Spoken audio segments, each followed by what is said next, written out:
கர்த்தருடைய பரிசுத்த நாமம் மகிமைப்படுவதாக. உங்கள் யாவரையும் ஆண்டவராகிய இயேசு கிறிஸ்துனுடைய மகத்துவம் உள்ள நாமத்தில் நான் அன்போடு இந்த நாளுடைய வேத ஆராய்ச்சிக்கு வரவேற்கிறேன். ஒரு சின்ன கேப்புக்கு அப்புறம் நம்ம வெளிப்படுத்தின விசேஷ புத்தகத்தை தொடர்ந்து படிக்க இருக்கிறோம். வெளிப்படுத்தின விசேஷ புத்தகம் படிப்பது எப்பொழுதும் நமக்கு ஒரு சவால் தான். ஏனென்று சொன்னால், இவைகளுக்கு பின்னால் சம்பவிக்க போகக்கூடிய காரியங்கள், ஏற்கனவே சம்பவித்த காரியங்களை புரிந்து கொள்வதிலேயே நமக்கு சவால் இருக்கும்.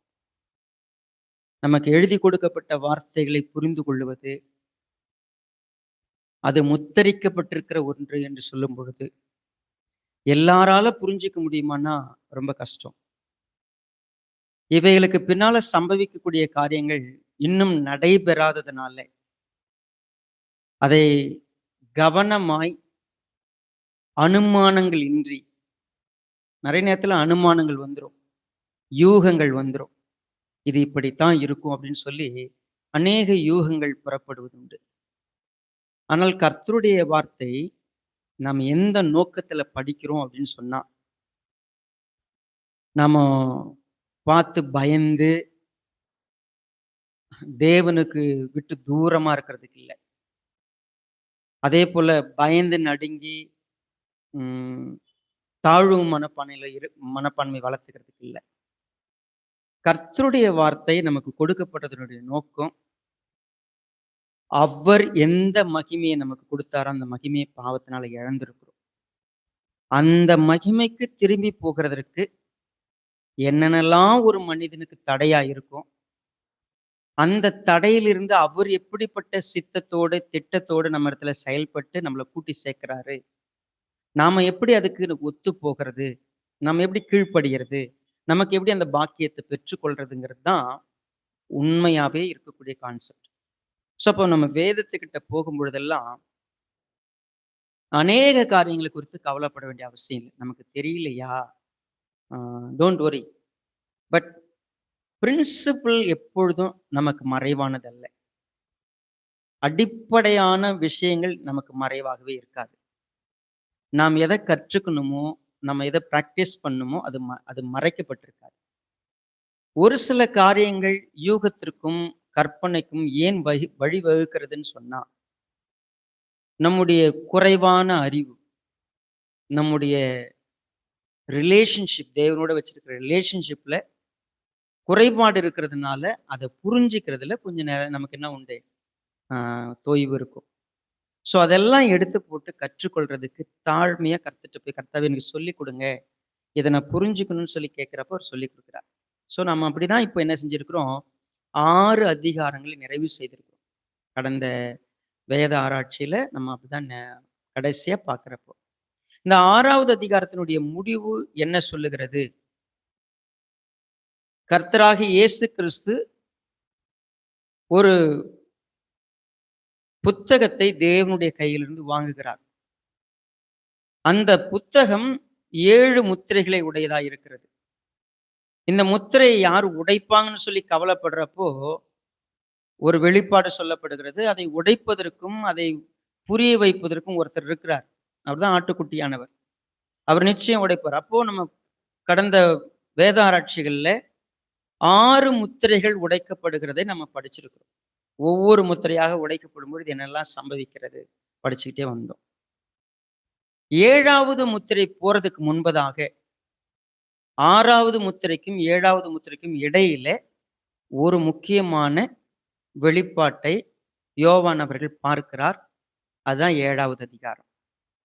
ஸோ 6வது அதிகாரத்திற்கும் 8வது அதிகாரத்துக்கும் இடையில 7வது அதிகாரம், 7வது முத்திரை உடைக்கப்படுவதற்கு முன்பதாக அவர் பார்க்கக்கூடிய தரிசனத்தை இடையில் அது வைக்கப்பட்டிருக்கிறது.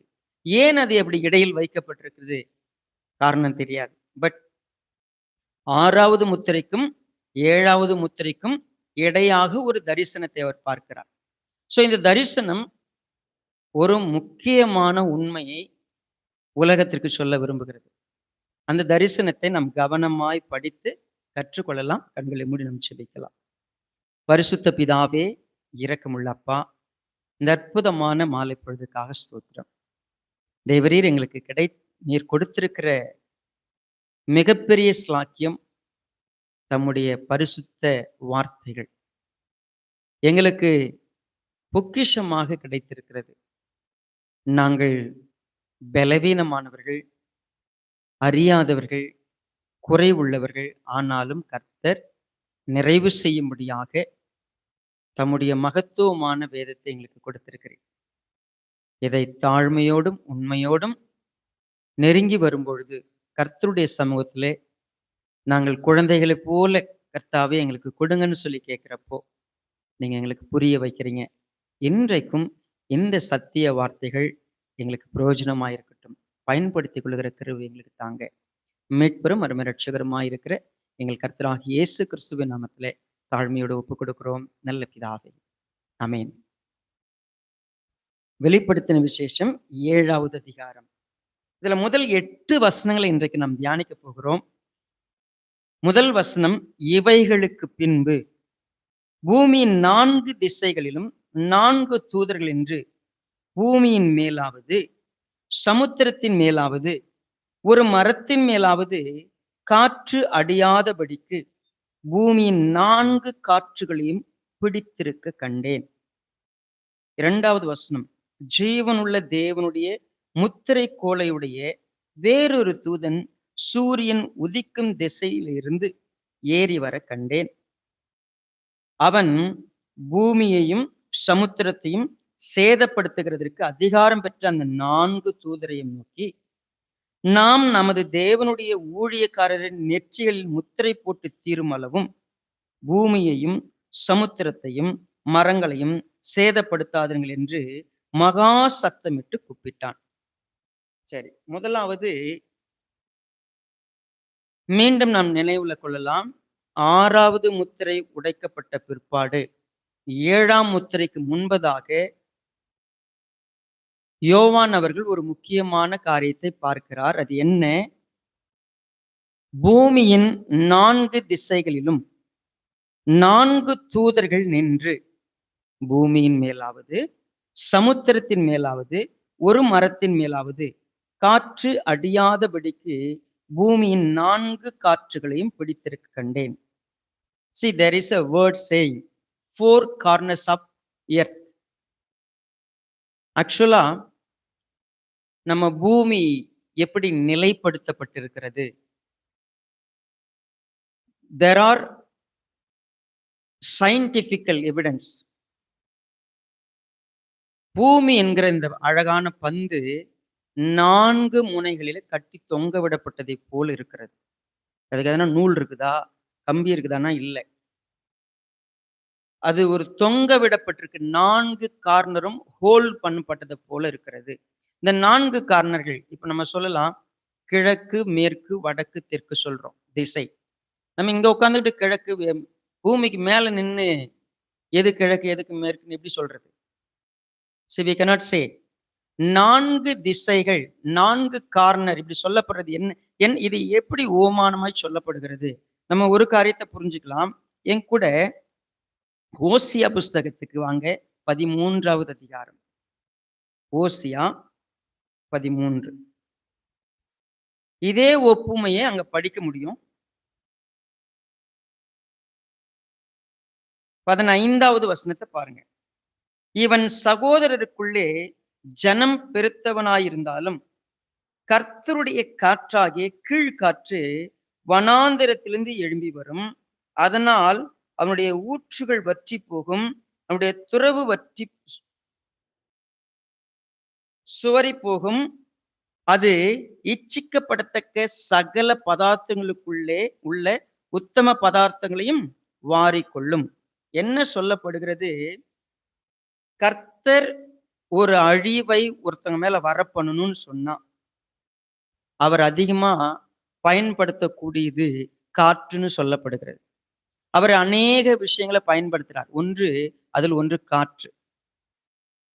சமீபத்துல கடந்த வாரத்துல பாத்தீங்கன்னா விசுவாசம் சர்ச் இருக்கிற இடத்துல பலமான ஒரு காற்று வீசுச்சு. அது எப்படிப்பட்ட காற்று அப்படின்னா, ரேரா பார்க்கக்கூடிய காற்று. அந்த காற்றுல எத்தனை மரங்கள் விழுந்துச்சு, ஒரு வீடு தூக்கி போய் நடு ரோட்ல போய் போட்டுச்சு. நம்ம கைகாட்டியில வச்சிருந்த ஒரு பெரிய ஷெட்டு, அது தூக்கி கொண்டு போய் நடு ரோட்ல போட்டுருச்சு. அந்த அளவுக்கு பலமான ஒரு காற்று. இந்த காற்று இப்ப நாம பார்க்கிறோம், புயல் பார்த்திருக்கிறீங்க. உங்களுக்கு புயல் வந்துச்சுன்னா என்னன்னு தெரியும். எத்தனை மணி வேகத்துல வீசும்னு தெரியும். ஒரு அழிவு என்பது, பேரழிவு என்பது வெள்ளத்தினால் வரும், அக்கினியினால் வரும், மழையினால் வரும் சொல்றோம். காற்றினால் வரக்கூடிய அழிவு என்பது மிக மோசமானதா இருக்கும் அதனுடைய தாக்கம். சோ அந்த தாக்கத்தை கவனிச்சு பார்த்தா, ஒரு காலம் வருகிறது, பூமியின் மீது பலத்த காற்று, நியாய தீர்ப்பு வர இருக்கிறது. அந்த நியாய தீர்ப்பை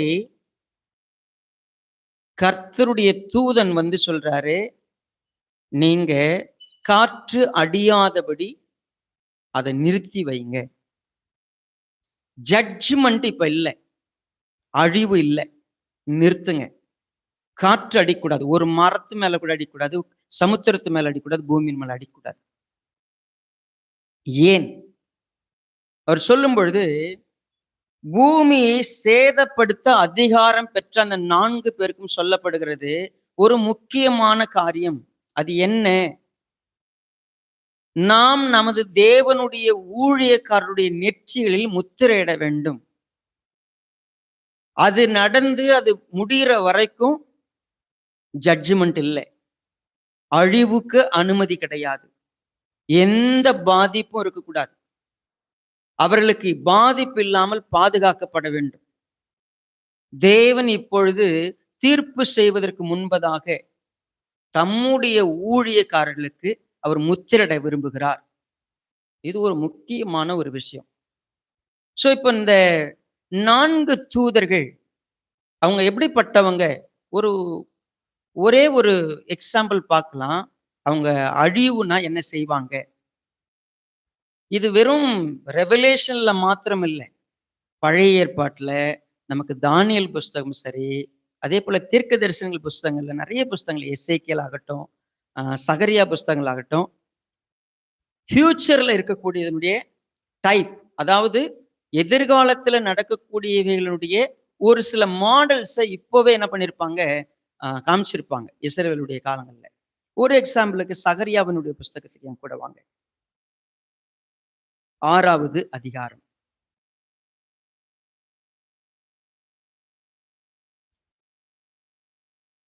முதல் வசனத்துல நான் வாசிக்கிறேன்.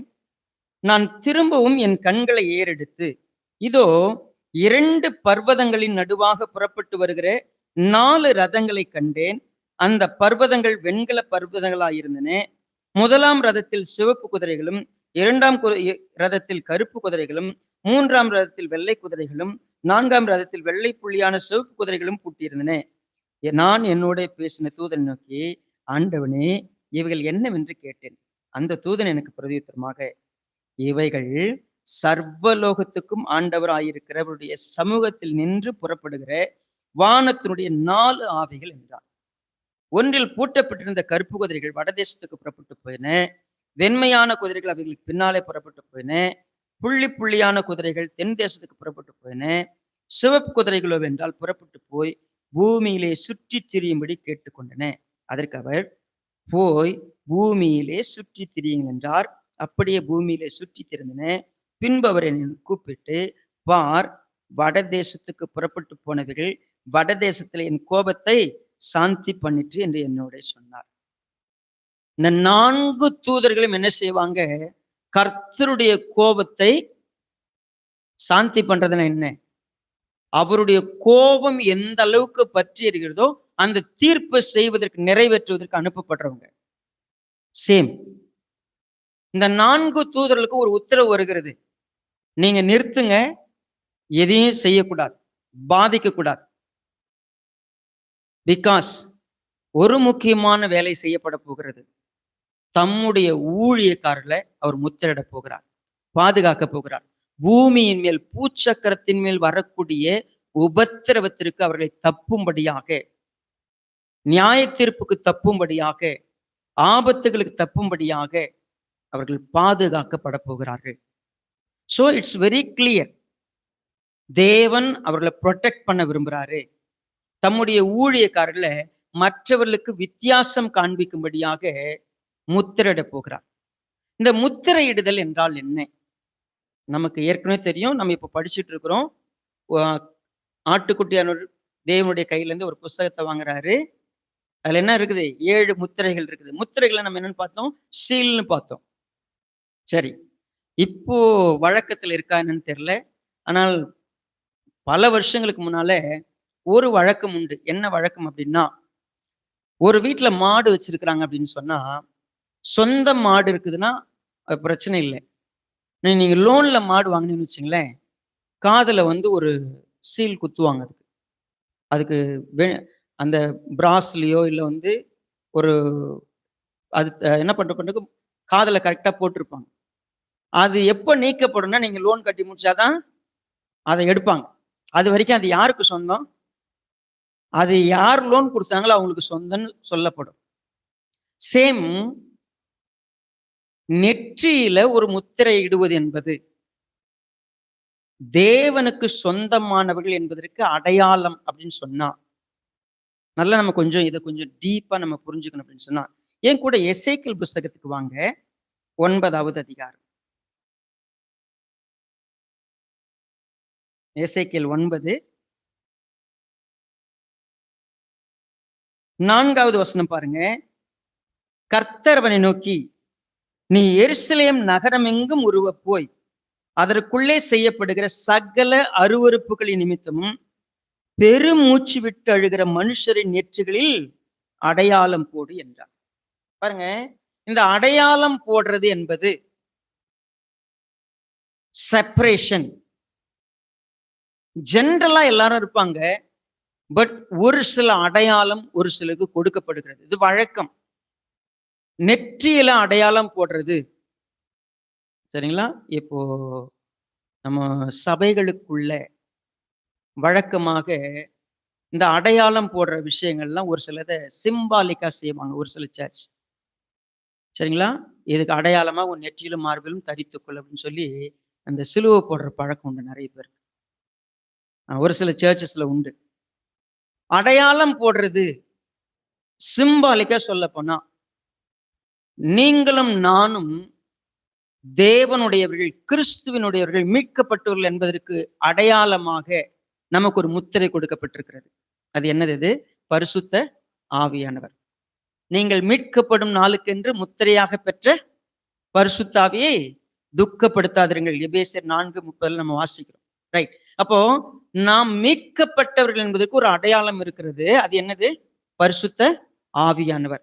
சி, ஒருவேளை நீங்க இயேசு கிறிஸ்துவானவரை பார்த்தீங்கன்னா, இயேசு கிறிஸ்துவானவருக்கு ஒரு வார்த்தை சொல்லப்படும். என்ன அப்படின்னு கேட்டீங்கன்னா, தேவன் அவரை முத்தரித்திருக்கிறார்.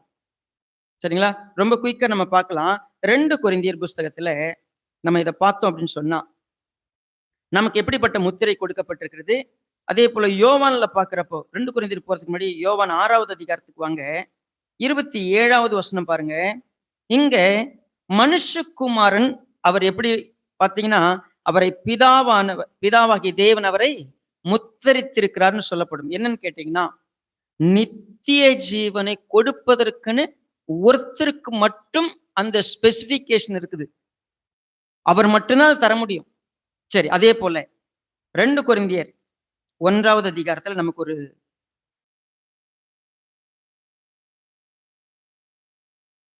பாருங்க, இங்க குறிப்பா 21வது வசனம், உங்களுடனே கூட எங்களையும் கிறிஸ்துவுக்குள் ஸ்திரப்படுத்தி நம்மை அபிஷேகம் பண்ணினவர் தேவனே, அவர் நம்மை முத்தரித்து நம்முடைய இருதயங்களில் அச்சாரத்தையும், அட்வான்ஸ். அச்சாரம்னா என்னது? அட்வான்ஸ். சோ முத்திரை என்பது, நம்மை முத்தரித்திருப்பது என்பது நாம் தேவனுக்கு சொந்தமானவர்கள் என்ற ஒரு முத்திரை. சரி, இப்ப நம்ம நல்லா கவனிக்கலாம். இந்த முத்திரை இப்ப நம்ம வெளிப்படுத்தின விசேஷம் 7வது அதிகாரத்துக்கு வரும்பொழுது, நம்ம இப்படியாக வாசிக்கிறோம். 3வது வசனத்துல, நாம் நமது தேவனுடைய ஊழியக்காரரின் நெற்றிகளில் முத்திரை போட்டு தீரும் அளவும் பூமியையும் சமுத்திரத்தையும் மரங்களையும் சேதப்படுத்தாதீர்கள் என்று அவங்க சொல்றாங்க.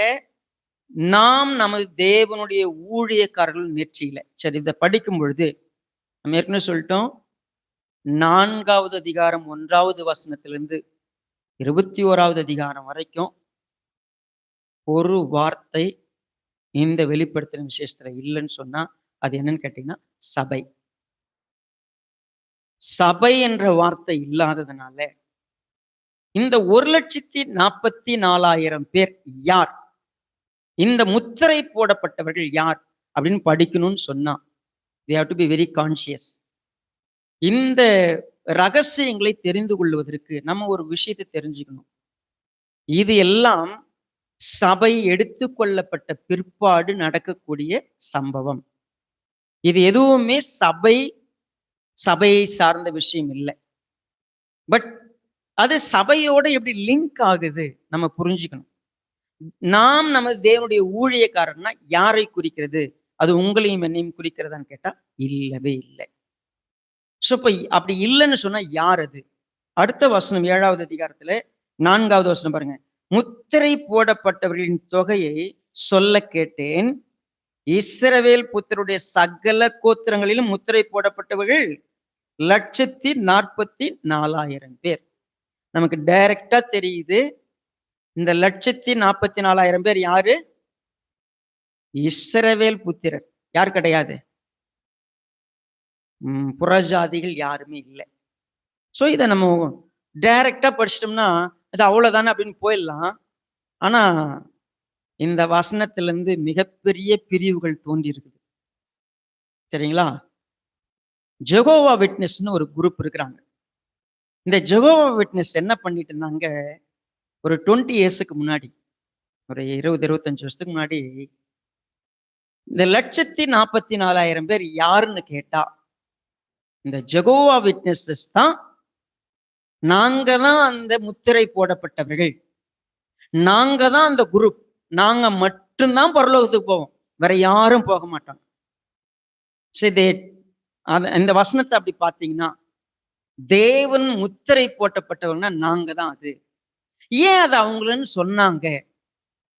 எப்படி அவங்களால கிளைம் பண்ண முடியுது? அவங்க அந்த கிளைம் பண்றதுக்கு நிறைய காரணங்கள் வச்சிருந்தாங்க. என்னாச்சு, 1,44,000 பேர் எண்ணிக்கை வரும்பொழுது பூமி ஒரு சகாப்தத்துக்கு வந்துடும், தேவன் வந்துருவாரு, ராஜ்யம் வந்துடும், நாங்க எல்லாரும் போயிடும். அப்போ நான் சொல்றது 2000 அந்த வருஷங்கள்ல அந்த எண்ணிக்கைக்கு இன்னும் அவங்க எட்டலை. 1,44,000 பேர் தாண்டின உடனே அவங்க டாக்டரினை மாத்திட்டாங்க. அது வரைக்கும் என்ன சொல்லிட்டு இருந்தாங்க, யாரெல்லாம் ஜெகோவா விட்னஸ்க்குள்ள வராங்களோ அவங்க மட்டும்தான் என்ன பண்ணப்பட்டவங்க, முத்திரை போடப்பட்டவங்க, அவங்க மட்டும்தான் பரலோகத்துக்கு போவாங்க, மற்றவங்க எல்லாம் போக மாட்டாங்க. ஏன்னா அவங்க தங்களை சர்ச்சுன்னு சொல்லிக்கிறது இல்லை. நல்லா புரிஞ்சுக்குங்க. அவங்க தங்களை, மற்றவங்க உங்களை பார்த்து கிறிஸ்டின்னு சொல்லலாம், ஆனா அவங்க போய் பகிரங்கமா நாங்க கிறிஸ்டியன்னு சொல்ல மாட்டாங்க. நாங்கள் யெகோவாவின் சாட்சிகள், நாங்கள் தேவனாகிய கர்த்தருடைய ஊழியக்காரர்கள். அவங்க தங்களை கிளைம் பண்ணிக்கிட்டது. சரிங்களா? அவங்க தங்களை என்னவா பார்த்துக்கிறாங்க, நாங்க யெகோவாவின் சாட்சிகள், எங்களுக்கு தான் இந்த ஸ்பெசிபிகேஷன், நாங்க தான் இப்படி வர முடியும். இந்த நம்பிக்கையில கிறிஸ்து இல்லாமல், கிறிஸ்து வந்தாரு ஓகே, ஆனா கிறிஸ்துவுக்கு பின்னால ஒரு கூட்டத்தை கர்த்தர் ஆயத்தம் பண்ணுகிறார். அந்த கூட்டம் தான் நாங்க தான் பரலோகத்துக்கு போவோம். சரி, இப்போ நம்ம என்ன செய்யலாம், 4வது வசனம் வாசித்துட்டோம் இல்லையா, 5லிருந்து 8 வரைக்கும் வாசித்துருவோம். அப்பதான் நம்ம இந்த விஷயத்தை புரிஞ்சுக்கலாம். யூதா கோத்திரத்தில் முத்திரை போடப்பட்டவர்கள் 12,000, ரூபன் கோத்திரத்தில் முத்திரை போடப்பட்டவர்கள் 12,000, காத் கோத்திரத்தில் முத்திரை போடப்பட்டவர்கள் 12,000, ஆசேர் கோத்திரத்தில் முத்திரை போடப்பட்டவர்கள் 12,000, நப்தலி கோத்திரத்தில் முத்திரை போடப்பட்டவர்கள் 12,000, மனாசே கோத்திரத்தில் முத்திரை போடப்பட்டவர்கள் 12,000, சிமியோன் கோத்திரத்தில் முத்திரை போடப்பட்டவர்கள் 12,000, லேவி கோத்திரத்தில் முத்திரை போடப்பட்டவர்கள் 12,000, இசக்கார் கோத்திரத்தில் முத்திரை போடப்பட்டவர்கள் 12,000, செபுலோன் கோத்திரத்தில் முத்திரை போடப்பட்டவர்கள் 12,000, யோசேப்பு கோத்திரத்தில் முத்திரை போடப்பட்டவர்கள் 12,000, பெஞ்சமின் கோத்திரத்தில் முத்திரை போடப்பட்டவர்கள் 12,000. மிக கிளியரா இருக்குது. இது முழுக்க முழுக்க இஸ்ரவேல் மக்கள். Then how they can claim? பெங்களூர்ல இருக்கிற ஒரு யெகோவா விட்னஸஸ் வந்து நான் வந்து இந்த 1,44,000 பேர்ல ஒரு ஆள்னு சொன்னாங்கன்னா, அவங்க பைபிள் படிக்கிறதுலயே ஒரு பெரிய தப்பு இருக்குதுன்னு நம்மளால சொல்ல முடியும். பட் அவங்க தங்களை அப்படி சொல்லிக்கிறதுக்கு தே ஹேவ் வேலிட் ரீசன்ஸ். அவங்க சொல்றதுக்கு நிறைய வச்சிருக்கிறாங்க. But they failed. அதெல்லாம் நிரூபிக்கப்பட முடியல, ஃபெயில் ஆயிடுச்சு. நம்ம அதுக்குள்ளெல்லாம் இப்போ போய் உள்ள நுழைய வேண்டாம். நம்ம இப்ப என்ன பார்க்க போறோம்? இந்த 1,44,000 பேர்னு சொல்லப்பட்டிருக்கு இல்லையா? ஏன் வெறும் 1,44,000 பேரை சொல்லியிருக்கிறாங்க? இது என்ன ஸ்பெஷல்? இது இஸ்ரவேல் கோத்திரத்தை எடுத்தா யாக்கோபினுடைய சந்ததி, ஆபிரகாமுடைய சந்ததி, கானானுக்கு போறதுக்கு முன்னாடி இருந்த மொத்த கூட்டம் எவ்வளோ?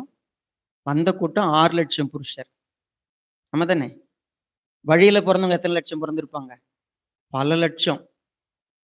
நல்லா புரிஞ்சுக்கலாம். அதுக்கப்புறம் எத்தனை சந்ததி? 2000 வருஷம் கணக்கு பண்ணுவோம். இப்ப 2025 வந்துருச்சு. இதுக்கப்புறம் எத்தனை வருஷமும் தெரியாது. அதுல வெறும் 1,44,000 பேரா? என்ன கணக்கு இது? அப்ப மத்தவங்களாம் எங்க போவாங்க?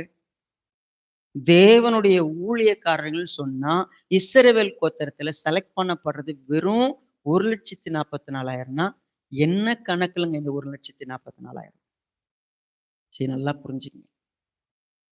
இஸ்ரவேல் மீட்கப்படும். இது தேவனுடைய வாக்குத்தத்தம். இஸ்ரவேல் தேவன் அப்படி என்ன பண்ண போறதில்ல? விழுந்து போன இஸ்ரவேல் அப்படி விட போறதில்லை. இஸ்ரவேல் எல்லாரும் தேவனுடைய பிள்ளைகள். அவங்க திருப்பப்படுவாங்க, மீட்கப்படுவாங்க. That's fine. ஆனா இப்ப நம்ம ஒரு காரியத்தை புரிஞ்சுக்கலாம். இவைகளுக்கு பின்பு சம்பவிக்கிற ஒரு காரியம், எவைகளுக்கு பின்பு சபை எடுத்துக்கொள்ளப்பட்ட பிற்பாடு இந்த உலகத்துல இஸ்ரவேல் சந்ததியில தேவனை, அதுவும் குறிப்பாக இந்த விஷயத்தை நம்ம புரிஞ்சுக்கணும்னு சொன்னா, யார் இந்த தேவனுடைய ஊழியக்காரர்கள் சொன்னா, அவங்களுக்கான டிஸ்கிரிப்ஷனை வெளிப்படுத்தின விசேஷம் 14வது அதிகாரத்துல கொடுக்கப்பட்டிருக்கிறது. சரி, இவங்களை பார்க்கலாம் யாருன்னு. 1வது வசனத்தை பாருங்க. பின்பு நான் பார்த்தபோது இதோ சீயோன் மலையின் மேல் ஆட்டுக்குட்டியானவரையும் அவரோடு கூட அவருடைய பிதாவின் நாமம் தங்கள் நெற்றிகளில் எழுதப்பட்டிருந்த 1,44,000 பேரையும் நிற்க கண்டேன். சரி, சீயோன் மலையில யார் நிக்கிறா? சீயோன்னா எது? எருசலேம், இஸ்ரவேலுடைய தலைநகரம், தேவாலயம் இருக்கிற ஸ்தலம். அங்க யார் நிக்கிறா? இப்போ ஆட்டுக்குட்டியானவர் இருக்கிறாரு, பிதாவானவர் இருக்கிறாரு. 1,44,000 பேர் நிற்கிறத நானு பார்த்தேன். சரி, அல்லாமலும் பெருவெள்ளம் இரைச்சல் போலவும் பலத்த இடிமுழக்கம் போலவும் ஒரு சத்தம் வானத்திலிருந்து உண்டாக கேட்டேன். நான் கேட்ட சத்தம் சுரமண்டலக்காரர் தங்கள் சுரமண்டலங்களை வாசிக்கிற ஓசையை போல் இருந்தது. அவர்கள் சிங்காசனத்துக்கு முன்பாகவும் 4 ஜீவன்களுக்கு முன்பாகவும் மூப்பர்களுக்கு முன்பாகவும் புது பாட்டை பாடினார்கள். அந்த பாட்டு பூமியிலிருந்து மீட்டு கொள்ளப்பட்ட 1,44,000 பேரே அல்லாமல் வேறு ஒருவரும் கற்றுக்கொள்ளக்கூடாதிருந்தது. சரியா? இந்த 1,44,000 பேரு மீட்டு கொள்ளப்பட்டவர்கள். நல்லா கவனிக்கணும். இப்போ எப்பொழுது மீட்டு கொள்ளப்பட்டவர்கள்?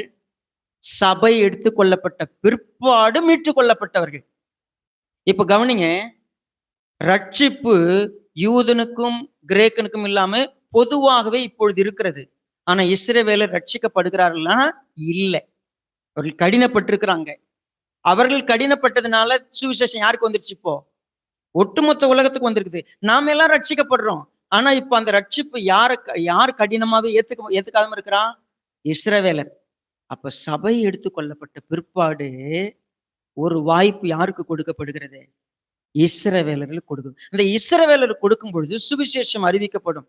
சுவிசேஷம் அறிவிக்கப்படும் பொழுது தேவனுக்கென்று அவருடைய வார்த்தையை போய் பிரசங்கிக்கவும், தங்களை பரிசுத்தவான்களாய் காத்து கொள்ளவும், கர்த்தருக்கு ஊழியம் செய்யவும் ஒப்பு கொடுத்தவங்க தான் இந்த 1,44,000 பேர். இது ஒட்டுமொத்த இஸ்ரவேலுடைய சந்ததியான்னு கேட்ட, ஒட்டுமொத்த மக்கள் கூட்டமா? இல்ல இல்ல இல்ல. இது ஒட்டுமொத்த இஸ்ரவேலுடைய தொகையினுடைய முதற் பலன்னு சொல்லலாம். இது என்ன கிடையாது, ஆதியிலிருந்து ஆபிரகாம்ல இருந்து கடைசியா கர்த்தருடைய சிங்காசனம் வரைக்கும் வரக்கூடிய மொத்த கூட்டம் இல்லை. இது இது வெறும் யாரு? இவங்களை பத்தி இன்னும் கொஞ்சம் தெரிஞ்சுக்கணும்னு சொன்னா பாருங்க, 4வது வசனம்.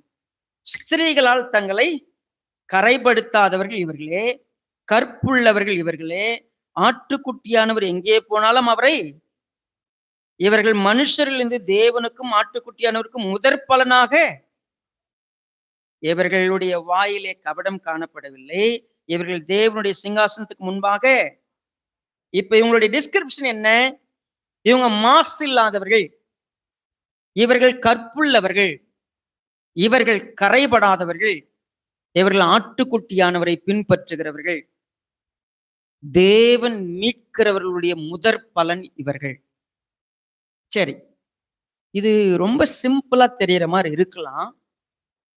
பட் நாம் ஆராய்ந்து படிப்பதற்கு மிக முக்கியமான காரியங்கள் இதற்குள்ள இருக்கிறது. மீண்டும் நம்ம தெளிவா வந்துடலாம். இது சபையை குறிக்கிற ஒரு முக்கியமான சம்பவம் இல்லை. இது யாரை குறிப்பிடுகிறது? இஸ்ரவேலரை குறிப்பிடுகிறது. ஒட்டுமொத்த இஸ்ரவேலையும் குறிக்கிறதா? இல்லை. அப்போ இது எப்பொழுது நடைபெறுகிறது? முதல் 3 வருஷம் உபத்திரவ காலத்துல நடக்கக்கூடிய சம்பவம் இது. இந்த 3 வருஷ காலத்துல சபை எடுத்துக்கொள்ளப்பட்ட பிற்பாடு நமக்கெல்லாம் முத்திரை யாரு? பரிசுத்த, நமக்கு முத்திரை அவர் தான். அவர் நம்ம இது பாருங்க, தடை செய்கிறவன் நீக்கப்படுகிற வரைக்கும் அந்தி கிறிஸ்துனுடைய வேலை வராது. அப்ப தடை செய்கிறவன் யாரு? பரிசுத்த ஆவியானவர் நம்மை பாதுகாத்து, நம்மை எல்லா விதத்திலும் பாதுகாத்து, நம்மளுடைய ரட்சிப்பை பாதுகாத்து நம்மை நித்தியத்தில் கொண்டு சேர்க்கிற வரைக்கும் அவர் நம்ம கூட இருக்கிறார். பரிசுத்த ஆவியானவர் முத்திரை எடுக்கப்பட்ட பிற்பாடு இந்த இஸ்ரவேலர்களுக்குள்ள கரைபடாம ஆட்டுக்குட்டியானவர் பின்பற்றி உண்மையாவே கபடம் இல்லாம மெய்யை பேசி மாசு இல்லாம இருந்து கர்த்தருக்காக ஊழியம் செஞ்சு ஆட்டுக்குட்டியார் எங்க போனாலும் பின்பற்றி போகக்கூடியவங்களா இருந்த ஒரு 1,44,000 பேருக்கு முத்திரை போடப்படுகிறது. இவர்களை பாதுகாப்பா வைங்க. ஏன்னா பிசாசு இவங்களை தொடக்கூடாது, இவங்களுக்கு எந்த உபத்திரவமும் இப்ப இருக்கக்கூடாது, சுவிசேஷம் பரவணும். இந்த 1,44,000 பேரும் கர்த்தருக்காக ஊழியம் செய்யக்கூடியவங்க. சரி, இதை இப்படி குறிப்பிடும் பொழுது 2 விஷயங்களை நம்ம ஆய்வு செய்யணும். இப்ப மீண்டும் 7வது அதிகாரத்துக்கு வரும்பொழுது நம்ம வாஸ்தம் இல்லையா, 4வது வசனத்திலிருந்து 8வது வசனம் வரைக்கும் வாஸ்தம். இப்ப இவங்க இஸ்ரவேல் கோத்திரன்னு சொல்லப்படுகிறது. இஸ்ரவேலின் கோத்திரன்னு சொல்லும் பொழுது முதல் கோத்திரமா அறிமுகமாவது யூதா கோத்திரம். ஆமா தானே? 5வது வசனத்துல. சரிங்களா? முதல் கோத்திரம் என்னது? யூதா கோத்திரம். 2வது கோத்திரம் எது? ரூபன். 3 காத், 4 ஆசேர், 4 நப்தலி, 5 மனாசே, 6 சிமியோன், 7 லேவி, 8 இசக்கார், 9 செபுலோன், 10 யோசேப்பு, 11 இஸ்ரவேல். மொத்தம் எத்தனை கோத்திரம்? மீண்டும் ஒரு முறை லிஸ்ட் பண்ணுங்க. முதல் யாரு?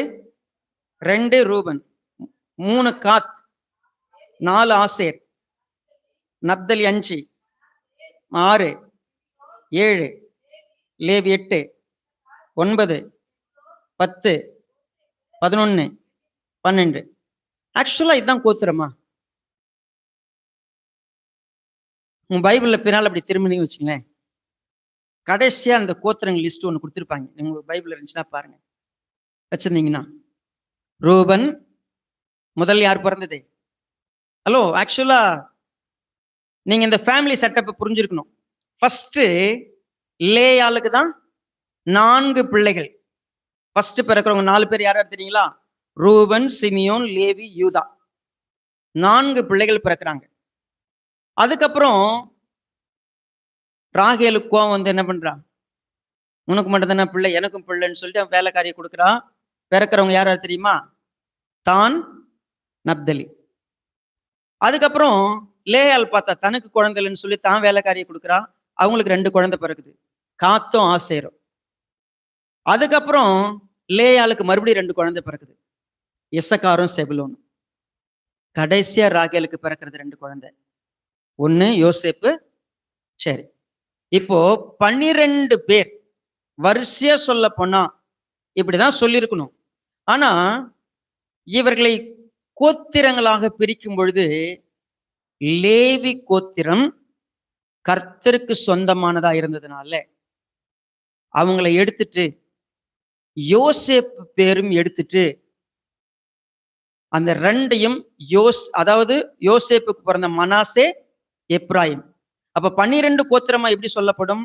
ரூபன், சிமியோன், யூதா, செபுலோன், இசக்கார், தான், காத், ஆசேர், நப்தலி, எப்ராயிம், மனாசே, பெஞ்சமின். 12 கோத்திரம் இப்படிதான் சொல்லப்படணும். சரி, இப்ப நம்ம வாசித்த வெளிப்படுத்தின விசேஷம் 7வது அதிகாரம் 4வது வசனத்திலிருந்து 8வது வசனம் வரைக்கும் 2 பெயர்கள் விடுபடுகிறது. சொல்லப்படும் போது முதலாவது பெயர் யூதா வருகிறது, ரூபனே இல்லை. ரூபன் 2வதா போயிருக்கிறாப்ல. 2 பெயர்களை கவனிச்சீங்கன்னா இல்லை. ஒண்ணு தான் பெயர் இல்லை, இன்னொன்னு எப்ராயிம் பெயரும் இல்லை. அதுக்கு பதில் என்னன்னு இருக்குது? யோசேப்புன்னு இருக்குது. மனாசே கோத்திரம் அங்க இருக்கு. ஏன் இப்படி சொல்லப்படுகிறது? நம்ம பைபிள் படிக்கிறப்ப இதெல்லாம் நமக்கு பெருசா கவனிக்காதனால ஏன் என்ன நமக்கு தெரியறதில்ல. ப்ளீஸ் கவனிங்க. ரொம்ப முக்கியமான ஒரு சத்தியத்தை நம்ம வேதம் படிக்கிறப்போ நம்ம புரிஞ்சுக்கணும். நம்ம இப்போ மீண்டும் இங்கிருந்து நம்ம எங்க ஆரம்பிச்சோம் அங்க வந்துடலாம். ஏன் அப்படின்னா, இந்த இடத்துல தேவன் நமக்கு படிச்சு கொடுக்கக்கூடிய பாடத்தை நம்ம தெரிஞ்சுக்கணும்னா, முதலாவது இது 6வது முத்திரைக்கும் 7வது முத்திரைக்கும் நடுவாக நடக்கக்கூடிய விஷயம். முதல் 3 வருஷத்துல உபத்திரவ காலத்துல சபை எடுத்துக்கொள்ளப்பட்ட பிற்பாடு நடக்கக்கூடிய சம்பவம். இந்த சம்பவத்துல குறிப்பாக இஸ்ரவேல் கோத்திரத்துல தேவனுக்கு உத்தமமாயிருந்து இயேசுவானவரை பின்பற்றி, ஆட்டுக்குட்டியானவரை பின்பற்றி தங்களை சுத்தமாக காத்து கொண்ட இஸ்ரவேல் கோத்திரத்தினுடைய முதற் பலனாக இருக்கக்கூடிய ஊழியக்காரர்கள் 1,44,000 பேருக்கு முத்திரை போடப்படுகிறது. எல்லா ஆபத்துகளிலும் அவர்கள் பாதுகாக்கப்படுகிறார்கள். அவங்க செப்பரேட் பண்ணப்படுறாங்க. அப்படி செப்பரேட் பண்ணும்போது இஸ்ரவேலுடைய 12 கோத்திரத்திலிருந்து ஒரு கோத்திரத்துக்கு 12,000 பேர்னு எடுக்கும் பொழுது 2 கோத்திரம் விடுபடுகிறது. ஏன்? நம்ம ரொம்ப கருத்தா கவனிச்சோம்னா, ஸ்காலர்ஸ், வேத ஆராய்ச்சியாளர்கள் நிறைய கருத்துக்களை கொண்டு வராங்க. ஸ்டில் கன்க்ளூஷனுக்கு வர முடியல. ஏன் 2 கோத்திரம் விடுபட்டது? தேவன் எல்லோரையும் நிச்சயம் ரட்சிப்பார், அதுல மாற்று கருத்தே இல்லை. ஆனால் நாம இப்போ 14வது அதிகாரத்துல வாசித்தோம் இல்லையா? ஸ்பெசிபிகேஷன்ஸ் யார் இவங்கன்னு கேட்டா, இவங்க ஸ்திரீகளால் தங்களை கரைப்படுத்தாதவர்கள், கற்புள்ளவர்கள், கர்த்தராகிய இயேசு கிறிஸ்துவை பின்பற்றினவர்கள். உத்தமமாய், இந்த உத்தமமாய் பின்பற்றுகிறதுல ரொம்ப முக்கியம். இந்த ஸ்திரீகளால் கரைப்படுத்தப்படுவதுன்னா என்ன? சரி, ஆக்சுவலா 2 பாவங்களை ஆதியிலிருந்து இன்னைக்கு வரைக்கும் தேவன் திரும்ப திரும்ப சொல்றது என்ன அப்படின்னு கேட்டா, ஆவிக்குரிய ஒரு விபச்சாரம், சரீர ரீதியான ஒரு விபச்சாரம். 2 பாவம். சரீர ரீதியான விபச்சாரம் நமக்கு எல்லாருக்கும் தெரியும். ஆவிக்குரிய விபச்சாரம் என்னன்னா, தேவனை நம்பிக்கிட்டு இருக்கிறவங்க திடீர்னு வேற ஒண்ணு நம்புவதுக்கு பேர் என்னது? ஆவிக்குரிய விபச்சாரம். அது பொண்ணா இருக்கலாம், பொருளா இருக்கலாம், அது சுயமா இருக்கலாம், அது வேற எதை பற்றி வேணா இருக்கலாம். 2 விஷயத்துல கரைபடாதவர்கள் இஸ்ரவேலர்களுக்கு மிக மிக ஈஸி எதுன்னு கேட்டா, இது 2 பாவத்திலும் விழுந்துருவாங்க. இந்த 2 பாவத்துல விழாதவங்க எந்த கோத்திரமாவது இருக்கிறாங்களான்னு கேட்டா ரொம்ப ரேர். விக்கிரகத்தை வணங்கணும்னு சொன்னா எல்லா கோத்திரமும் கண்ணுக்குட்டி செய்யும்போது ஒரு கோத்திரம் மட்டும் அங்க உட்கார்ந்துட்டு அழுதுன்னு இருந்தாங்க, பெருமூச்சு விட்டுட்டு இருந்தாங்க. மோசே கர்த்தரை பார்க்க போயிட்டார் இல்லையா, டேப்லெட் வாங்குறதுக்கு போனார், என்னது கற்பலைகள் வாங்குறதுக்கு போனார். அப்படி போயிட்டு வர்றதுக்கு முன்னாடி இங்க கீழே ஆரோனோட சேர்ந்து என்ன பண்றாங்க, எல்லாரும் கண்ணுக்குட்டி செஞ்சாங்கல்ல, அதுல ஒரு கோத்திரம் ரொம்ப அப்படியே உட்காந்து, இப்ப நம்ம எஸ்ஐக்கள் வாசல் இல்லையா, எல்லாரும் தப்பு பண்றப்போ ஒருத்த மட்டும் உட்காந்து பெருமூச்சு விட்டுன்னு அழுதுந்தான், அவனுக்கு முத்திரை போடுனார்ல. எந்த கோத்திரம் அது? லேவி கோத்திரம். யார் என் பட்சத்துல நிக்கிறீங்கன்னு சொல்லும் போது வந்து நின்னது யார் தெரியுமா? லேவி கோத்திரம் மட்டும்தான். சம்டைம் நீங்க வேதாகமத்தை பாத்தீங்கன்னா ஆதியில இருந்து ஒரு சில பிரின்சிபல்ஸ் வந்துகிட்டே இருக்கும், சைட் பை சைட். என்ன அப்படின்னு கேட்டா, விக்கிரக ஆராதனைக்கும் வேசித்தனத்துக்கும் விலகி நிற்கும்படி தங்களை காத்துக்கிறதுக்கு எல்லாருக்குமே டெம்டேஷன்ஸ் வருது, எல்லாருக்குமே பிரச்சனை வருது, எல்லாருக்குமே இந்த சூழ்நிலை வருது. ஆனா இயேசு கிறிஸ்து தன் சுய ரத்தத்தினால சம்பாதித்து கொண்ட சபை, அந்த சபைக்கு பின்னால மீண்டும் இஸ்ரவேலுக்கு ஒரு வாய்ப்பு கொடுக்கப்படுகிறது. இந்த வாய்ப்புலையும் சரி, முக்கியமான பாவங்கள் 2 பாவங்கள் மனிதனை தேவனிடத்திலிருந்து சீக்கிரமாய் பிரிச்சு கொண்டு போறது. அது என்னது? விக்கிரக ஆராதனையும் வேசித்தனமும். கரைபடாதவங்க, உத்தமமானவங்க, அவங்க கபடற்றவங்க, அவங்க உள்ள ஒண்ணு வெளியே ஒண்ணுலாம் பேச மாட்டாங்க, உள்ள என்ன இருக்குதோ அதான் வெளியே பேசுவாங்க, அவங்களுடைய தன்மை பியூரா இருக்கும். இவங்க யாருன்னு கேட்டா இந்த 1,44,000 பேர் 12 கோத்திரத்திலிருந்து வரக்கூடியவங்க 2 ஸ்பெசிபிக்கான கோத்திரத்துல ஒருத்தரை கூட காணும்னு சொன்னா என்ன ப்ராப்ளம் இவங்களுக்கு? இவங்களுடைய வரலாற்று குயிக்கா ஜஸ்ட் 15 மினிட்ஸ் இருக்குது, நம்ம குயிக்கா பார்த்தோம்னா, தான் என்பவன் யார்? எப்பிராயிம் என்பவன் யார்? சரி, எப்பிராயிமே நான் என்னை எப்படி கைவிடுவேன்னு சொல்லி இஸ்ரவேலுக்கு ஒட்டு மொத்தத்துக்கும் ஒரு பேர் வழங்கப்படாது, என்னது? எப்பிராயிம். தான் ரொம்ப முக்கியமா பார்த்தோம்னா ஆதியாகமம் 49வது அதிகாரத்துல தானை குறித்து படிச்சோம்னா, யோசேப்பு தீர்க்க தரிசனமாக சொன்ன முக்கியமான ஒரு விஷயத்தை கவனிக்கலாம். பாருங்க, 16வது வசனத்திலிருந்து இருக்கிறது. தான் இஸ்ரவேலின் கோத்திரங்களில் ஒரு கோத்திரமாகி தன் ஜனத்தை, தான் குதிரையின் மேல் ஏறி இருக்கிறவன் மல்லாந்து விழும்படியாக அதன் குதிகாலை கடிக்கிறதற்கும் வழியிலே கிடக்கிற சர்ப்பத்தை போலவும் பாதையில் இருக்கிற விரியனை போலவும் இருப்பான். கர்த்தாவே உம்முடைய ரட்சிப்புக்கு 16ல இருந்து 18 வரைக்கும் தானை குறித்து ஒரு குறிப்பு இருக்கிறது. யார் இந்த தான்? தானை பற்றி சொல்லப்பட்ட விஷயம் என்ன அப்படின்னா, இவன் நேரா சண்டை போட மாட்டான். எங்க கடிக்கிறவன் இவன்? கீழே காலை கடிச்சு எல்லாரையும் மல்லாக்க விழ வைக்கிறவன். இவங்களுடைய வரலாற்றை எடுத்து பார்த்தீங்கன்னா, தான்க்கு ஒதுக்கப்பட்ட இடம் பத்தலன்னு சொல்லி கவனிங்க, இருக்கிற எல்லா கோத்திரத்திலையும் எல்லாருக்கும் இடம் பிரிச்சு கொடுத்தாங்கல்ல, அதுல ஒருத்தனுக்கு மட்டும் இடம் பத்தல, தான் கோத்திரத்துக்கு. நீங்க வீட்டுல போய் வாசிக்கணும்னு சொன்னா, அதாவது யோசுவா புத்தகத்திலையும் சரி, நியாயாதிபதிகள் புஸ்தகத்திலையும் சரி, யோசுவா என்று சொன்னா நீங்கள் 19வது அதிகாரத்துல படிக்க முடியும். சரிங்களா? எனக்கு டைம் இல்லை, அதனால நான் வந்து ஐ கேன் ஸ்கிப். அதை வந்து நீங்க வீட்டுல போய் வாசிக்கலாம். சரிங்களா? யோசுவா 19:47 இருக்குது, தயவு செய்து நீங்க வீட்டுல வாசிங்க. அடுத்தது குயிக்கா நம்ம எங்க வரோம்னா நியாயாதிபதிகள் புஸ்தகத்துக்கு வருவோம். இந்த தான் கோத்திரத்துல அவங்க என்ன செஞ்சாங்க, ஏன் அவங்கள வந்து இந்த அளவுக்கு விடுபடுற அளவுக்கு அவங்க வாழ்க்கை இருந்திருக்குது அப்படின்னு கேட்டீங்கன்னா, நியாயாதிபதிகள் 18வது அதிகாரம்.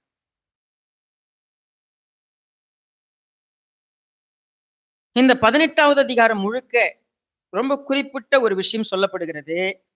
தான் புத்திரர் எந்த அளவுக்கு யுத்தத்துக்கு போயிருந்தாங்க, அவங்க யுத்தம் செய்யும் பொழுது எப்படியெல்லாம் அவங்க தங்களுடைய போர் யுத்திகளை கையாண்டு எப்படி அவங்க பிடிச்சாங்கன்னு சொல்லிட்டு 28வது வசனம் பாருங்க. 29. பூர்வத்திலே லாயிஸ் என்னும் பேர் கொண்டிருந்த அந்த பட்டணத்திற்கு இஸ்ரவேலுக்கு பிறந்த தங்கள் தகப்பனாகி தானுடைய நாமத்தின்படியே தான் என்று பெயரிட்டார்கள். அப்பொழுது தான் புத்திரர் அந்த சுரூபத்தை தங்களுக்கு ஸ்தாபித்துக் கொண்டார்கள். மனாசையின் குமாரனாகிய கெர்சோனின் மகன் யோனத்தானும் அவன் குமாரரும் அந்த தேசத்தார் சிறைப்பட்டு போன நாள் மட்டும் தான் கோத்திரத்திற்கு ஆசாரியராய் இருந்தார்கள். தேவனுடைய ஆலயம் சீலோவில் இருந்த காலம் முழுதும் அவர்கள் மீகா உண்டு பண்ணின சுரூபத்தை தான் புத்திரர் அடங்காதத்தனமா போய் ஒரு பட்டணத்தை பிடிச்சு அந்த பட்டணத்துக்கு இருந்த பேரையே மாத்தி தங்களுடைய தகப்பனுடைய பேர் இடுகிறார்கள். யோசுவாவில் சொல்லும்போது சொல்லுவார், தங்களுக்கு இடம் பத்தலைன்னு அவங்க என்ன பண்ணிட்டாங்க தெரியுமா, போய் எக்ஸ்ட்ரா இடத்த சம்பாரிச்சாங்க. சரி, அது யாருடைய இடம்? இன்னொரு சகோதரனுடைய இடம் எடுத்துக்கிட்டாங்க. அப்போ மீகா மூலமா உண்டு பண்ண சுரூபத்தை எடுத்துட்டு வந்து தங்களுக்கு ஆசாரியர்களை ஏற்படுத்தினாங்க, கோவில்களை ஏற்படுத்தினாங்க, விக்கிரகங்களை ஏற்படுத்தினாங்க.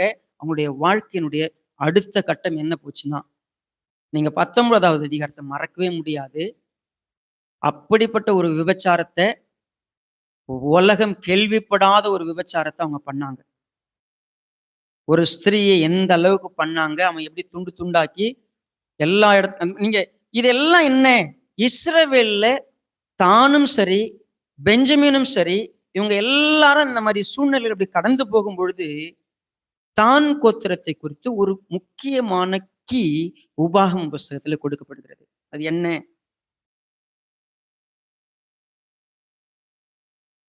உபாகமம் 29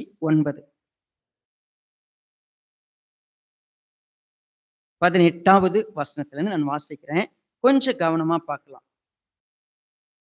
ஆகையால் அந்த ஜாதிகளின் தேவர்களை சேவிக்க போகும்படி இன்று நம்முடைய தேவனாகிய கர்த்தரை விட்டு அகலுகிற இருதயமுள்ள ஒரு புருஷனாகிலும் ஸ்திரீயாகிலும் குடும்பமாகிலும் கோத்திரமாகிலும் உங்களில் இராதபடிக்கு நஞ்சையும் ஈட்டியும் எட்டியையும் முளைப்பிக்கிற யாதொரு வேர் உங்களில் இராதபடிக்கு பாருங்கள். அப்படிப்பட்டவன் இந்த ஆணையுறுதியின் வார்த்தைகளை கேட்டும் தாகத்தி நிமித்தம் வெறிக்க குடித்து மன இஷ்டப்படி நடந்தாலும் எனக்கு சுகமுண்டாயிருக்கும் என்று தன் உள்ளத்தை தேற்றிக் கொண்டால் கர்த்தர் அவனை மன்னிக்க சித்தமாயிரார். அப்பொழுது கர்த்தரின் கோபமும் எரிச்சலும் அந்த மனிதன் மேல் புகையும். இந்த புஸ்தகத்தில் எழுதியிருக்கிற சாபங்கள் எல்லாம் அவன் மேல் தங்கும். கர்த்தர் அவன் பெயரை வானத்தின் கீழ் இராதபடிக்கு இந்த நியாயப்பிரமாண புஸ்தகத்தில் எழுதியிருக்கிற உடன்படிக்கையினுடைய சகல சாபங்களின்படியும் அவனுக்கு தீங்காக கர்த்தர் இஸ்ரவேல் கோத்திரங்கள் எல்லாவற்றிற்கும் அவனை இஸ்ரவேல் கோத்திரத்தினுடைய லிஸ்டில் இருந்தே அவன் என்ன பண்ணுவாரு, தூக்கிடுவார். ஏன் தான் கோத்திரம் விடுபட்டிருக்கு? ஏன் தெரியுங்களா? தன்னுடைய இஷ்டப்படி என்ன செய்யணுமோ எந்த ஒரு வசனத்துக்கும் கீழ்ப்படுகிறதில்லை, எந்த ஒரு வசனமும் அவன் இருதயத்துல கிரியை செய்யறதில்லை. அவன் நான் நல்லா இருக்கணும், ஏன் இஷ்டம் அப்படின்னு போன ஒரு கோத்திரம். எப்ராயிம் எடுத்தீங்கன்னா ஓசியா புஸ்தகத்தை சொல்ற மாதிரி எப்ராயிமுடைய பாவம், நீங்க ஓசியா புஸ்தகத்தினுடைய கண்டென்ட்டே எப்ராயிம் தான்.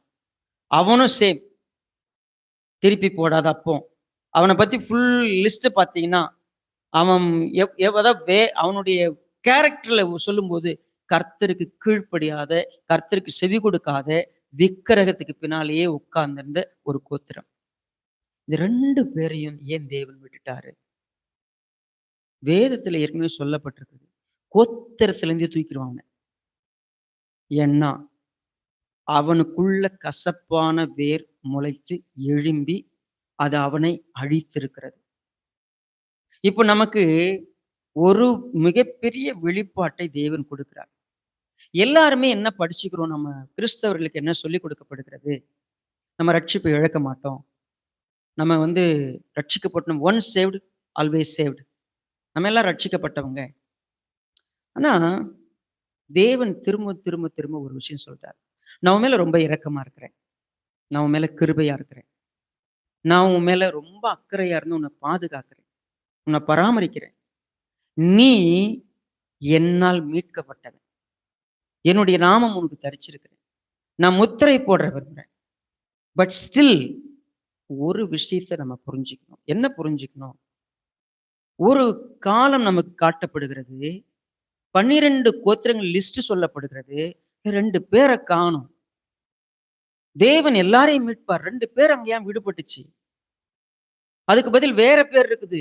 யோசேப்புங்கிற பேரே நிலம் பங்கிடும் போது இல்ல. எப்ராயிம் மனாசேன்னு இருந்துச்சு. தான் கோத்திரம் அவனை பத்தி சொல்லணும்னா அவன் ஒரு என்ன சொல்றது சிங்கம். அவன் உபாகம் புஸ்தகத்துல சொல்லணும்னா அவன் சிங்கங்க. உபாகம் புஸ்தகத்துல அவனை பத்தி டிஸ்கிரைப் பண்ணும்போது பால சிங்கம். அவன் அவன் அந்த அளவுக்கு முரட்டுத்தனமானவன். எந்த அளவுக்கு ஒவ்வொரு ரூபன் செய்யாத பாவம் இல்லை, பெஞ்சமின் கோத்திரம் செய்யாத பாவம் இல்லை, பெஞ்சமின் செஞ்ச விபச்சாரத்துக்கு நிகர் வேற யாரும் இல்லை.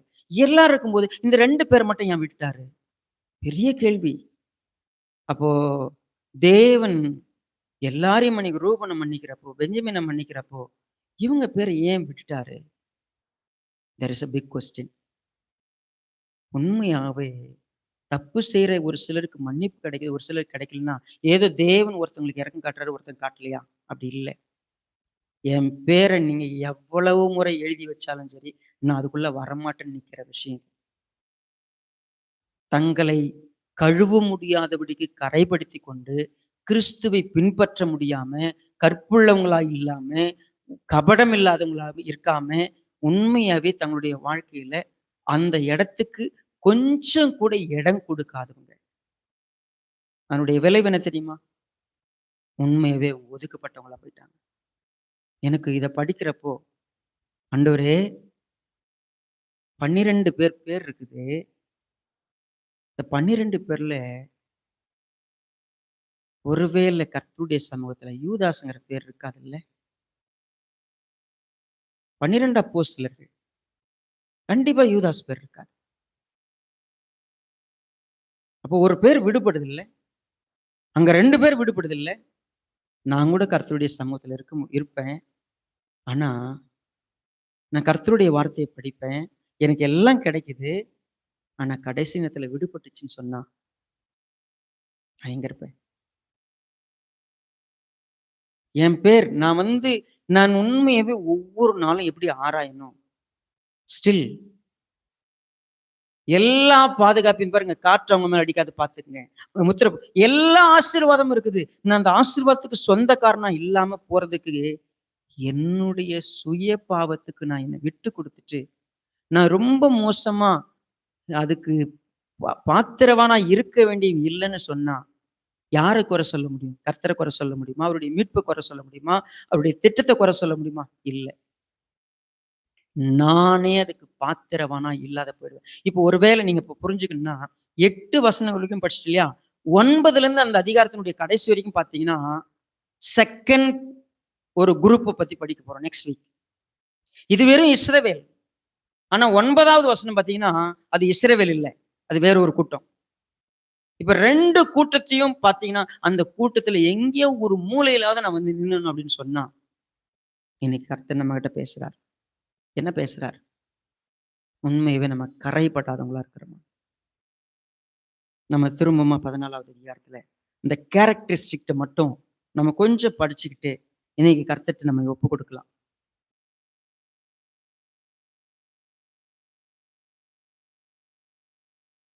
பாருங்க, வெளிப்படுத்தின விசேஷம் 14 முதலாவது, இவர்கள் ஸ்திரீகளால் தங்களை கரைப்படுத்தாதவர்கள், கற்புள்ளவர்கள், ஆட்டுக்குட்டியானவர் எங்கே போனாலும் அவரை பின்பற்றுகிறவர்கள். இவர்கள் மனுஷரிலிருந்து தேவனுக்கும் ஆட்டுக்குட்டியானவருக்கும் முதற்பலனாக மீட்டுக் கொள்ளப்பட்டவர்கள். இவருடைய வாயில் என்ன இல்லை? கபடம் இல்லை. இவர்கள் தேவனுடைய சிங்காசனத்துக்கு முன்பாக மாசு இல்லாதவர்களா இருக்கிறாங்க. That's there character. உண்மையாவே நான் இந்த விஷயத்த படிக்கிறப்போ, இது எனக்கு ஏன் எழுதி கொடுக்கப்பட்டிருக்கு? இது வெறும் இஸ்ரவேலுக்கு தானே. இஸ்ரவேலுக்கு இப்ப தான் கோத்திரம் பார்த்து மனம் திரும்புறதுக்கு, இல்ல எப்பிராயீம் கோத்திரம் பார்த்து மனம் திரும்புறதுக்கா? இல்ல. எனக்கு தான் கொடுக்கப்பட்டிருக்கு. சபைகளுக்கு தேவன் இதை எழுதி கொடுத்தார். யோவான் மூலமா வெளிப்படுத்தி வச்சார். இஸ்ரவேலையே நான் அப்படி தள்ளுவேன்னு சொன்னா, நீ நான் யார்? இஸ்ரவேல்ல ஒரு 2 கோத்திரம் பேரே வராத போயிடும் அப்படின்னா, அவங்க அந்த கோத்திரத்துல பிறந்தவங்க தான். அந்த கோத்திரத்துல வந்தவங்க தான். ஆனா யார் ஒருத்தவங்க இந்த உபாகமம் நம்ம வாசித்தோம் இல்லையா?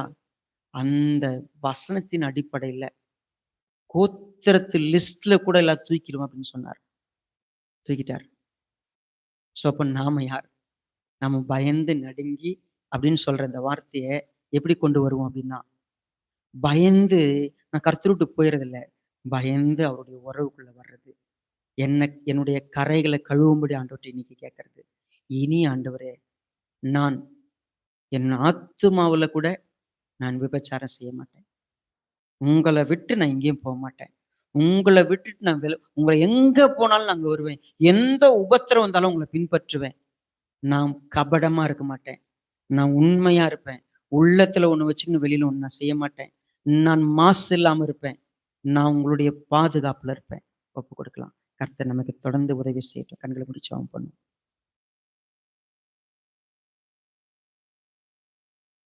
பரிசுத்த பிதாவே, இரக்கமுள்ளப்பா, நன்றியோடு உம்மை துதிக்கிறோம், ஸ்தோத்தரிக்கிறோம். இந்த பகுதிகளை நாங்கள் வாசிக்கும் பொழுது எங்களுக்கு மறைபொருளாய் இருக்கிறவைகளை கூட கர்த்தர் வெளிப்படுத்துறீங்க. நாங்கள் இன்னும் எப்படிப்பட்ட பாவத்தில் நிலைத்திருக்கிறோம் என்பது கர்த்தருக்கு தெரியும். இந்த பாவங்களிலிருந்து விடுபடக்கூடிய கிருபை எங்களுக்கு தாங்க. நீர் எங்களை ரட்சித்திருக்கிறீர். ரத்தம் சிந்தி மீட்டிருக்கிறீர். பரிசுத்த ஆவியானவரை கொடுத்திருக்கிறீர். பரிசுத்த வேதாகமத்தை கொடுத்திருக்கிறீர். சபையில் எங்களை இணைத்திருக்கிறீர். ஒவ்வொரு நாளும் எங்களை எச்சரிக்கிறீர், போதிக்கிறீர், பராமரிக்கிறீர். ஆனால் கடைசியில் ஒரு நாள் எங்கள் பெயர் விடுபடுவதற்கு வாய்ப்பு இருக்கிறது. ஏதோ மனுஷகுமாரன் வந்து விட்டார், வாங்க உள்ள பிரவேசிக்கலாம்னா ஒரு சிலர் எண்ணெய் இல்லாம வெளியே போய் ஏதோ ஒரு காரியத்தில் இருந்துட்டு கதவு மூடப்பட்ட பிற்பாடு வந்து எங்களுக்கு திறங்குன்னு சொல்லி கேட்கிற ஒரு ஆளா நாங்க நிக்கலாம். வாய்ப்பு இருக்கிறது. அன்னைக்கு கர்த்தர் எங்களை பார்த்து நான் உங்களை அறியேன்னு சொல்லிடுவார். எங்க வாழ்க்கையில பாவத்துக்கும் தீமைக்கும் நாங்கள் பயப்படுகிறவர்களாய், அது எங்களை அணுகாதபடிக்கு உம்முடைய பாதுகாப்பில் நிற்கிறவர்களாய், கபடமில்லாமல் மாசு இல்லாதவர்களாய், கர்த்தரை எப்பொழுதும் எந்த சூழ்நிலையும் பின்பற்றவர்களாய் இருக்க எங்களுக்கு பலன் கொடுங்க. ஆண்டவரே, உம்முடைய இரக்கம் எங்களுக்கு இருக்கிறது, உம்முடைய கிருபை எங்களுக்கு இருக்கிறது. நாங்கள் உம்மை பற்றி கொள்ளத்தக்கதாக எல்லா தீமைகளுக்கும் பாவங்களுக்கும் விலகி நிற்கிற கிருபை எங்களுக்கு தர முடியாச்சு. துணிகரமாக ஒரு கசப்பான வேராய் நாங்கள் மாறிவிடாதபடிக்கு, எங்களுடைய இஷ்டப்படி நாங்கள் வாழ்ந்து கர்த்தருடைய அந்த பெட்டகத்திலிருந்து வெளியே போய்விடாதபடிக்கு, உண்மையாக பாதுகாப்பிலிருந்து வெளியேறி விடாதபடிக்கு கர்த்தர் எங்களுக்கு உதவி செய்யுங்க. உம்முடைய தயவும் கிருபையும் நடத்திட்டு ஆசீர்வதிங்க. கர்த்தாவே, உம்முடைய அளவற்ற கிருபையை நாங்கள் பற்றி இருக்கிறோம். தான் கோத்திரம் எவ்வளவு பெரிய விக்கிரகத்துக்கு தங்களை விட்டு கொடுத்தாங்க. விபச்சாரத்துக்கு விட்டு கொடுத்த அநேகர் உண்டு. ஆனால் மனம் திரும்பவர்கள் அதிலே உண்டு. ஆனால் மனம் திரும்பாமல் கடைசியில விழுந்து போனவர்களை நாங்கள் பார்க்கிறோம். எங்களுக்கும் கிடைக்கிற வாய்ப்பை நாங்கள் இப்பொழுதே பற்றி கொண்டு, இதுவே அனுக்கிரக நாள், இப்பொழுதே மனம் திரும்புவதற்கான ஏற்ற நாள் என்று சொல்லி எங்களை ஒப்பு கொடுத்து திரும்ப உதவி செய்யுங்க. நம்முடைய தயவு நடத்திட்டோம்.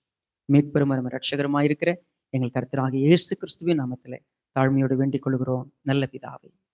ஆமென். தேங்க்யூ ஸோ மச் உங்க எல்லாருக்கும்.